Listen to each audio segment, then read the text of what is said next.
संचिन्तयेत् भगवतः चरणारविन्दम् वज्राङ्कुशध्वज सरोरुहलाञ्छनाढ्यम् उत्तुङ्गरत्नविलसत् नखचक्रवाल ज्योत्स्नाभिराहृतमहत् हृतयान्धकारम्। अपने अंतर तिमिर को नष्ट करना चाहते हो तो भगवान का ध्यान करो, चाहे पदस्थ करो। 4 ध्यान बताए, पदस्थ, पिंडस्थ, रूपस्थ, रूपातीत और ध्यान विस्मृत समाधि। न रूपम न रसम गंधम न स्पर्शम न नीश्वरम नात्मानं परो वेति योगी युक्तः समाधिना। बाध्यते न च कालेन लिप्यते न च कर्मणा साध्यते न च केनापि योगी युक्तः समाधिना। एक मानसिक पूजा बताई, मन से ही सब चढ़ाना है। कोई वस्तु बाजार से लेकर के घर की कोई उपयोग में नहीं लाना, मन से नहाना है तो गंगा जी नहाओ, मन से जल लाना है स्वर्ण कलश में जल लाओ, भगवान को स्नान कराओ। मन से वस्त्र पहनाना है सुंदर वस्त्र पहनाओ, मन से भोग लगाना है सुंदर भोग लगाओ। मन से ही सब करना, फूटी कौड़ी अर्पण नहीं करना। एक कोई कंजूस सज्जन थे, पंडित जी के पास में गए, निवेदन किया, महाराज कोई ऐसी पूजा बताओ जिसमें पैसा न लगे।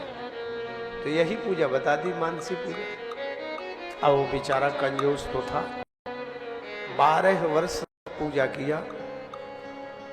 12 वर्ष कोई भी नियम ले लो, ध्यान से सुनो तो भगवान उस नियम को पूरा करने के लिए जरूर आते, भगवान दर्शन भी देते। तो 12 वर्ष वो नियम पूरा हो गया तो व्यक्ति मन में विचार किया, चलो आज भगवान के लिए मानसी पूजा कर रहा था, मानसी पूजा में भगवान के लिए खीर बनाने का मन में विचार किया, चलो खीर बना ले। कितने दूध की बनाई? मन से ही बना रहा है, 1 मन दूध की बनाते, 40 किलो दूध की।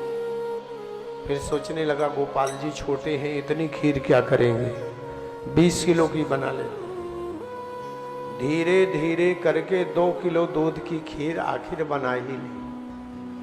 और जब शक्कर डालने का नंबर आया तो 2 चम्मच शक्कर ज्यादा पड़ गई।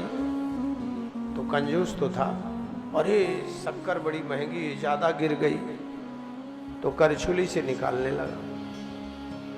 भगवान ने सोचा अब इसे पकड़ना बहुत जरूरी है, इस कंजूस को हद कर दी इसने। और भगवान को दर्शन तो देना ही था, तो भगवान मुरली मनोहर तुरंत प्रकट हो गए। बोली बंसी वारे की। हाथ पकड़ करके कन्हैया कहने लगे, मूर्ख 2 चम्मच और ज्यादा डाल दे, मैं मिश्री खाने वाला, मुझे ज्यादा मीठ लगने वाला नहीं है, तुम चिंता मत करो। तो खैर ये तो बहाना था, भगवान किसी न किसी रूप में दर्शन देते। इसलिए चाहे एकादशी का व्रत हो, चाहे कोई नियम हो, कम से कम ज्यादा दिन करो, अच्छी बात है। ये तो 12 वर्ष का तो नियम लेना ही चाहिए, 12 वर्ष तो करो ही। भगवान किस रूप में आते हैं ये हमारे आपके समझ में नहीं आ पाती बात। एकनाथ की पत्नी जी, एकनाथ जी बड़े अच्छे उच्च कोटि के संत हुए, गीता की टीका लिखते थे। और जहां योगक्षेम वहाम्यहम था, वहां ददाम्यहम होना चाहिए लिखना चाहते थे। संयोग से एक ही समय भोजन करते थे, खिचड़ी पाते थे। तो शाम की खिचड़ी आज नहीं थी, चावल थे ही नहीं। लेकिन जिनको आप समर्पित हो, भगवान कहीं न कहीं से व्यवस्था करते। प्रत्यक्ष प्रतिदिन का उदाहरण हमारी गौशाला है। प्रतिदिन बड़ा मोटा खर्चा है गौशाला में, हमें आश्चर्य होता है।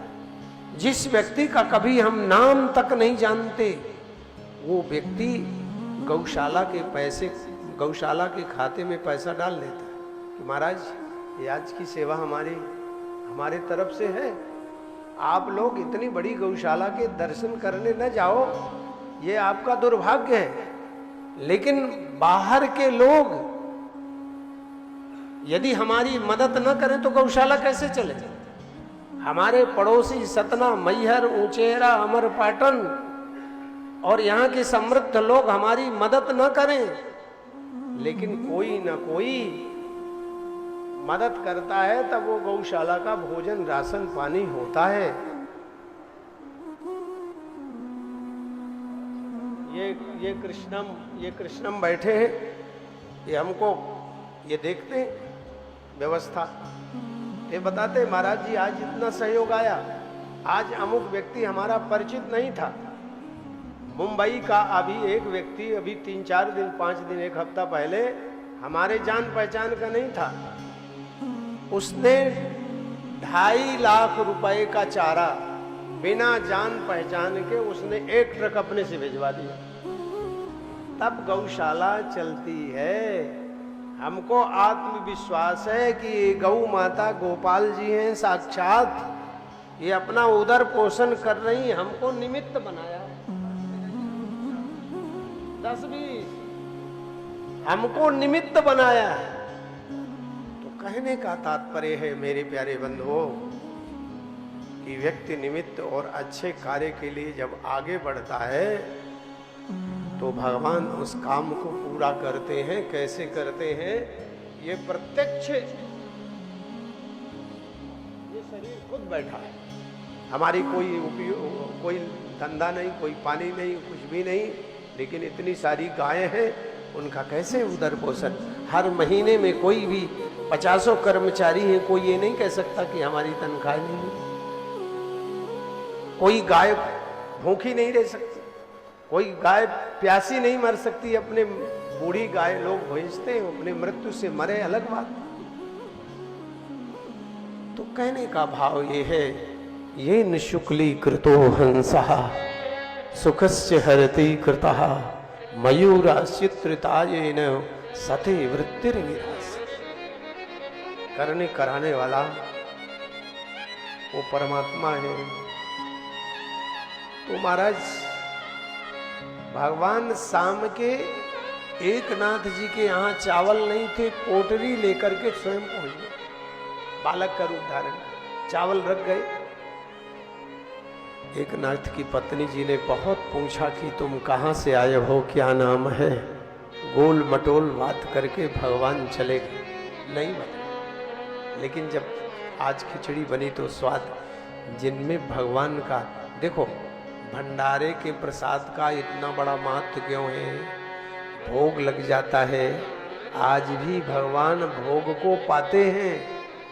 आप अजमा के देखो, वही भोजन आपका घर में बना है, तो जो ठाकुर जी का भोग लगा है उस थार को आप खाइए और बर्तन से निकाल करके भोजन करिए। गारंटी यदि अंतर ना आए तो कह देना है, आप उस भोग में आपको अंतर मिलेगा ही मिलेगा, भले एक भोजन। भगवती सत्ता आज भी है, ना हो तो आप लोग क्यों सुन। एक नाथ कहते, देवी खिचड़ी तो जीवन भर खाई, लेकिन आज की खिचड़ी का स्वाद कुछ और है। एक नाथ पत्नी कहने लगी, प्रभु आज तो चावल ही नहीं थे, गजब हो गया। एक बालक आया, ऐसे सुंदर दिव्य घुंघराले वाल थे, सांवरी सूरत थी, मनोरम चेहरा था, अद्भुत वाणी थी, पूछने पर कुछ बताया नहीं और चावल दे करके चला गया। वो चावल मैंने बनाया है। एक नाथ जी के आंखों से आंसू बहने लगे। देवियों, देवी वो कोई दूसरा नहीं, वो मेरा मदन गोपाल ही आ गया, वो कन्हैया ही आ गया जिसने ये सब कर। अपने हाथों से वो चावल दे करके गया है।